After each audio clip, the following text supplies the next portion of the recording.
It's time for part 16 of this fan casting series. I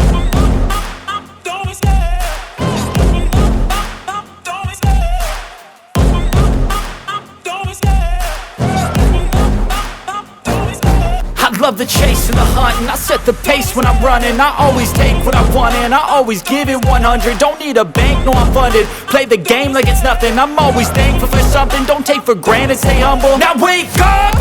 It's time to look at the enemy. Look in the mirror if he is no friend. Hello everyone and welcome back to Pitch This here on the MrEliMac YouTube channel. I'm your host MrEliMac, and I bet you did not expect to have two videos come out this week. Originally I wasn't going to do this, but I decided to release the 16th part of this series in the same week as the 15th part, because the 15th part was supposed to come out last week, but because of technical difficulties it didn't. So I decided to continue to give you all what was originally supposed to come out this week with part 16. And look, I just want to try to get through this series. We're almost done with all the fan casting I did, because right now we are about to go into Shazam and the Seven Magic Lands and Etrigan the Demon, the one movie, one TV show. And look, I'm very much looking forward to this, and I'm very much hoping that you all enjoy this series. And when this is all done, I already got the next video. When this series is done, I already got the next set of videos ready to go, aka I have an idea of what to do with the next ones. But before I actually get into the fan casting, please make sure to hit the like button and subscribe to the channel. That way you can be up to date with all the videos I have here on the channel, and hit the notification bell. That way you can be notified whenever a new video like this comes your way. So let's get into the first movie, which is Shazam and the Seven Magic Lands. And as you all know, with Spider-Man No Way Home, it was very much the MCU Spider-Man interacting with the other Spider-Man movies that came out, the Amazing Spider-Man movies and the original Tobey Maguire Spider-Man movies, and having some of those characters pop in. And so I did something very similar to that. I had Shazam interact with earlier versions of this character, and because of that, if you all watched the What If the Spider-Man movies were Shazam, you all know sort of the direction of those movies. This fan casting is very much in conjunction with that video as well. So when you hear the villains and you hear sort of who I'm casting as those villains and who I'm casting as the Billy Batson and Captain Marvel analog of those characters, or the Shazam analog of the characters, you have an idea now of sort of what the story, what those characters are going to be. So without any further ado, let's get into the casting, because we already know our version of the DCCU version of Shazam: Freddie Freeman, Mary Bromfeld, Eugene, Pedro Pena, Darla. We already know those versions. And again, like in Shazam or in Spider-Man No Way Home, Doctor Strange and those interesting characters are in this. So Dr. Fate and Naboo are in this film as well. So really, we're only going to be talking about the villains and the alternate versions of Shazam. So I'm going to do something a little that I haven't been doing normally, which is I normally wait for the villains.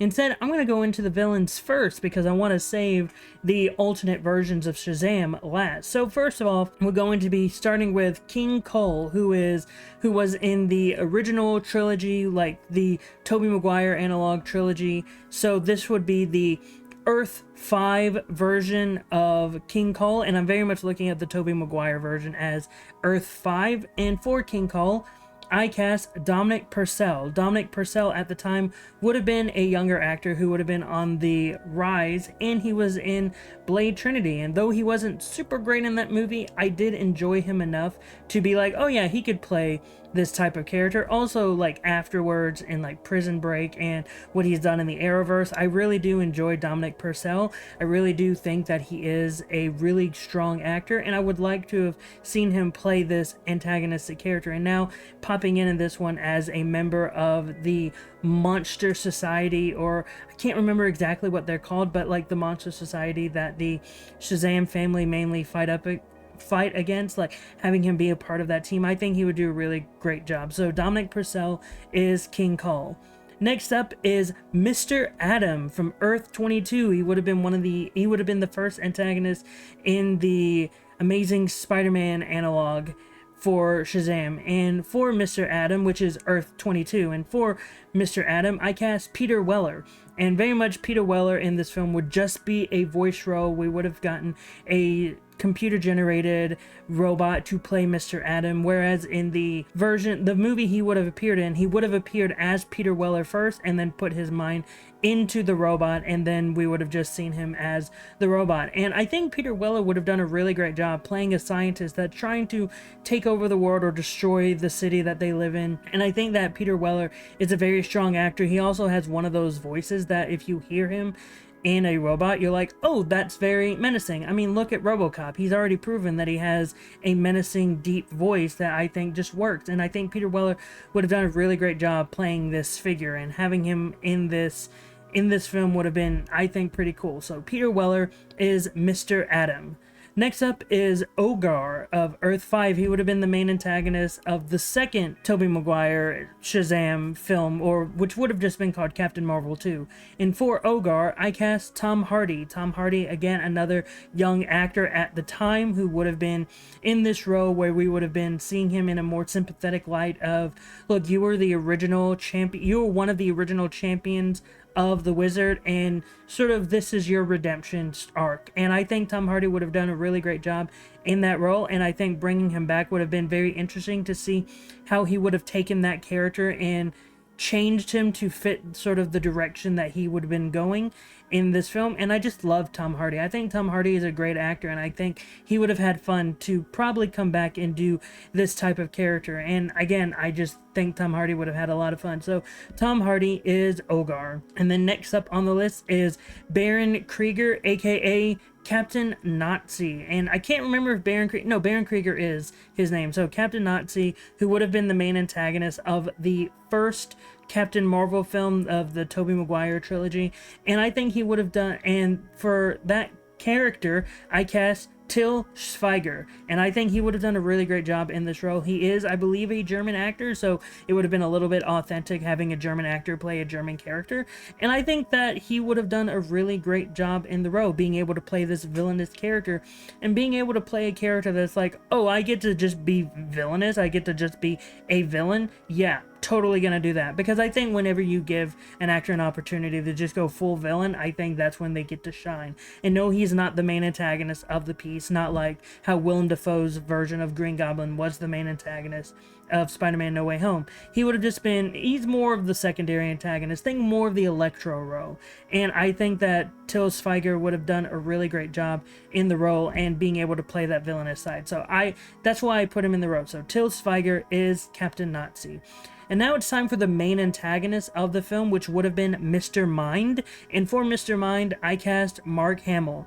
This character, again, would have mainly been a CGI character of the centipede or of the caterpillar, and I think Mark Hamill would have done a really great job being the voice of this villainous character who is just a plain lunatic. And I think Mark Hamill has a lot of fun when you just let him play lunatic characters. I mean, look at his performance as the Joker and just Trickster as well. I think he would have such a great time, and I think Mark Hamill would do really great playing this villainous character. So that's why Mark Hamill is Mr. Mind. And now it is time for the Captain Marvel analogs. The first one is the Earth 5 version, which is the version that would have been in the Tobey Maguire analogs. And I cast both the Billy Batson and the Captain Marvel. So for Billy Batson, I cast Thomas Brody Sangster, who would have been best known at the time for Love Actually, and he has played a lot of characters. He was in the Maze Runner trilogy, he was in Game of Thrones. I think he was a really great young actor at that time, around the time when this movie was coming out, and I think he would have done a great job playing a young version of Billy. And for Captain Marvel, I cast Ryan Reynolds. And I know a lot of people are like, really, Ryan Reynolds is your Captain Marvel? But you got to think about the time as well. Ryan Reynolds was a 20-year-old actor at the time on the rise. Like, his biggest movie was, I think, Van Wilder. And so a lot of people wanted to try to put him in this leading man type role. And I think this would have been a trilogy that they would have wanted Ryan Reynolds for. And I think he would have done a really good job playing Captain Marvel, being able to play this younger character, but also carrying the weight of being an adult type superhero. And I think Ryan Reynolds would have done a really great job, especially when you look back at that early trilogy, especially when he is playing a version of the character from the 1940s. I think he would have done a really great job. So Thomas Brody Sangster and Ryan Reynolds are Earth 5's version of Billy Batson and Captain Marvel. And finally, we go over to the Earth 22 version of Billy Batson and Captain Marvel, which would have been the Andrew Garfield duology. And for Billy Batson of Earth 22, I cast Cody Smith McPhee, who has appeared in a few roles. I can't remember exactly any of them off the top of my head. I know he was in Dawn of the Planet of the Apes, and I thought he did a really great job in that. Oh, he also played Nightcrawler in X-Men Apocalypse and Dark Phoenix, and I thought he did a really great job playing Nightcrawler in those films, and I really enjoy him as an actor. I think he would have done a really great job playing sort of a teenage version of Billy Batson in those movies, and I just really enjoy him as an actor, and I think he would have done a really great job. And for Captain Marvel, I cast Brandon Routh. Brandon Routh is someone that you look at and you're like, oh yeah, it makes sense that you could play Captain Marvel. I mean, he played Superman, and since Captain Marvel has been heavily compared to just being another version of Superman, why not have Brandon Routh play Captain Marvel? And I think Brandon Routh could have also done a really great job, since Earth 22 is sort of more of a gritty take on the Captain Marvel character, the way I did it, that I think he could have done a really great job bringing a darkness into his soul and a grittiness to the character. Also, if you know comics, Earth 22 is the Kingdom Come universe, so in comics, and so having Brandon Routh play sort of the Kingdom Come version of Captain Marvel would have been pretty fun, since he already played a version of the Kingdom Come version of Superman. So for Billy Batson and Captain Marvel of Earth 22, again, they are Cody Smith McPhee and Brandon Routh. And that is it for the casting of Shazam and the Seven Magic Lands. And now we go over to the mini-series or first season of the TV show, depending on how you look at Moon Knight. It's Etrigan the Demon. We start with Jason Blood, aka Demon Knight, who would also be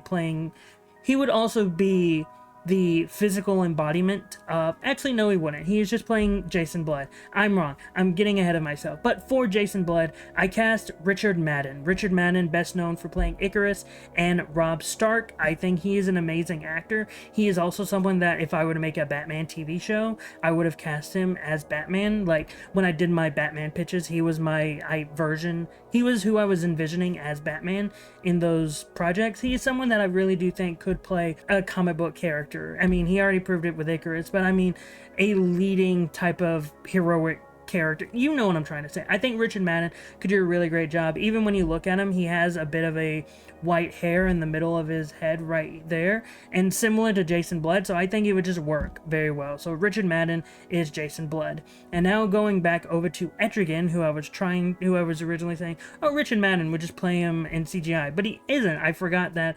I completely cast someone else as Etrigan to do that duology. And for Etrigan, I cast Rory McCann, who is best known as playing the Hound in Game of Thrones. Not Gregor Clegane, he's the other Clegane, the Hound. Yeah, he's the one that Arya likes very much. And I just really love Rory McCann in Game of Thrones. And when I look at him, I think of someone that could do the physical embodiment of Etrigan, even the way he would talk with a deep voice. I think he could play Etrigan very well.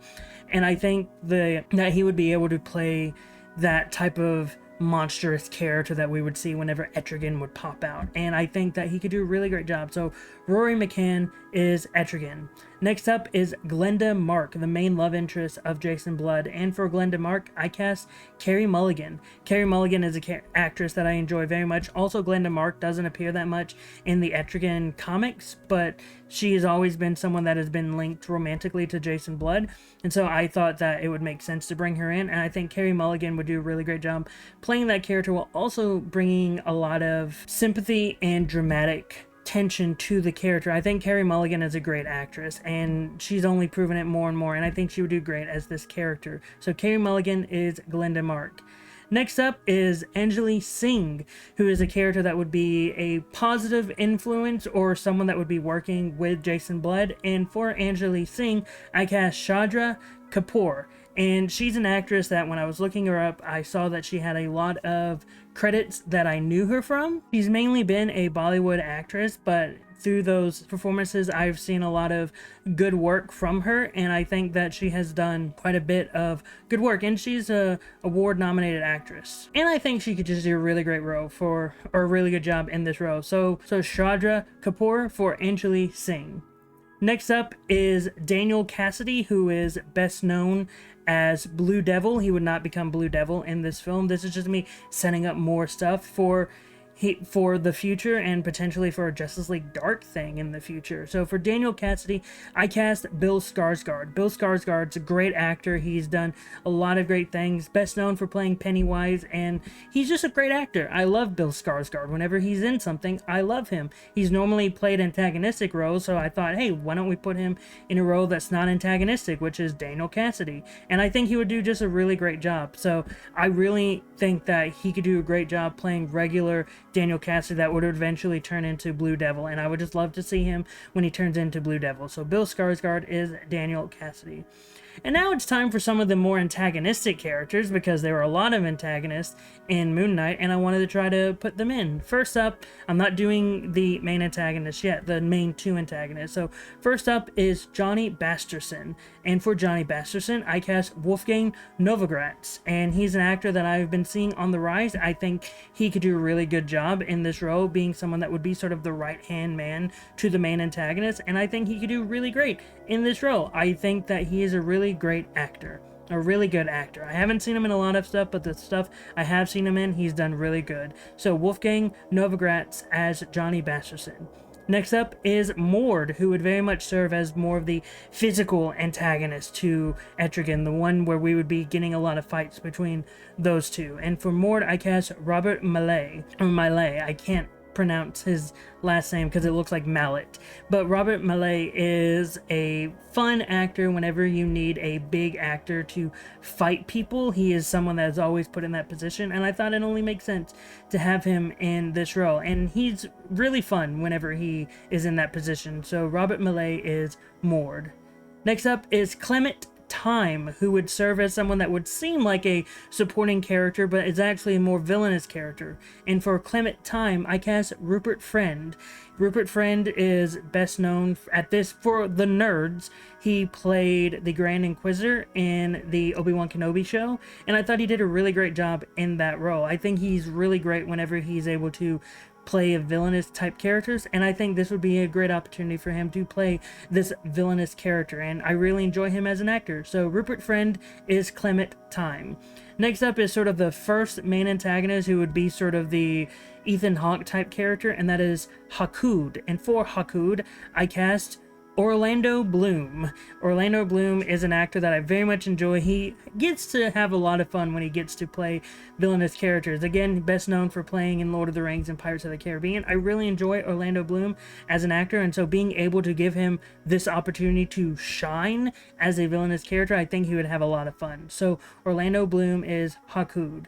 And now it's time for the main antagonist, sort of the one pulling all the strings, which is Blackbriar Thorn. And for Blackbriar Thorn, I cast Rafe Ineson, who, again, he's about to play Galactus in Fantastic Four, and I think he's a great actor. Whenever I hear him in something, his voice is intimidating. And even when I saw him in The Green Knight, as the Green Knight, he was amazing. He was fascinating. He was someone that I was captivated by every time. And again, whenever he speaks, I'm just entranced by his words because of his voice and all. And I think he's a great actor, and I think he could carry a presence as Blackbriar Thorn. So Rafe Ineson as Blackbriar Thorn. And that is it for this part of the series. Next time we will be hopping into part 17, where we'll be talking about Dr. Fate and the Crisis on Multiple Earths and Amethyst. But what were your thoughts on the fan casting decisions? I know, again, I'm zooming through because I have a lot of choices that we're having to talk about, because a lot of these shows were introducing new characters and such. But yeah, I'm just trying to make sure all of you can get an idea of what is happening in these castings. But what were your thoughts on the fan castings? Did you like them? Did you hate them? Were you indifferent to them? Whatever your thoughts, post them in the comments down below. Also, again, don't forget to hit the like button and subscribe to the channel. That way you can be up to date with all the videos I have here on the channel. Also, hit the notification bell. That way you can be notified whenever a new video like this comes your way. But until then, I've been Mr. EliMac. You've been the audience, and I hope you all have a great rest of the day.